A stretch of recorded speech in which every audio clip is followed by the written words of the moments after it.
Hello all. Today we are going to start C programming tutorial.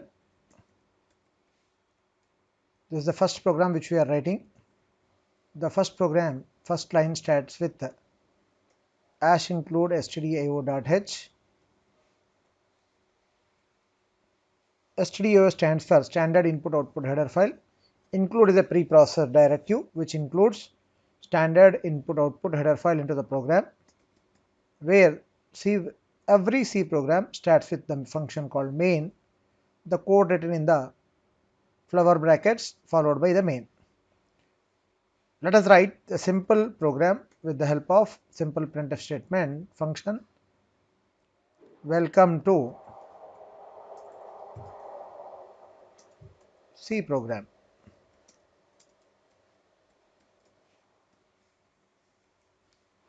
Only the single line which I am printing, that is welcome to C program.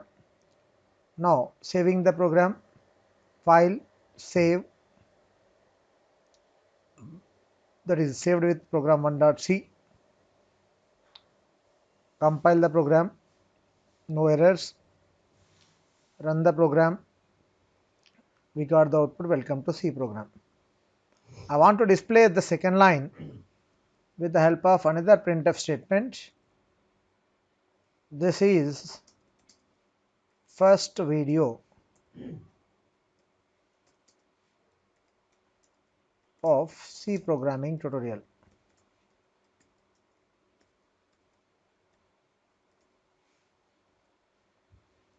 Now again we will save the program, we will compile, then we will run. We had written two different lines using printf function, but both got printed in single line in the outputs. So we will add /n in the beginning of the program, printf statements in the second line or in the first line end, both are same. If we add /n here also, that will also generate the new line rather than this. Let us check the first one, then the second. The first one, compile, no errors, running, it generated the output in the two different lines. Otherwise we can also do the same using the placing of that /n statement here also in the second line. File, save, now compile, execute. Both are same. In this way we can be able to print into the new lines.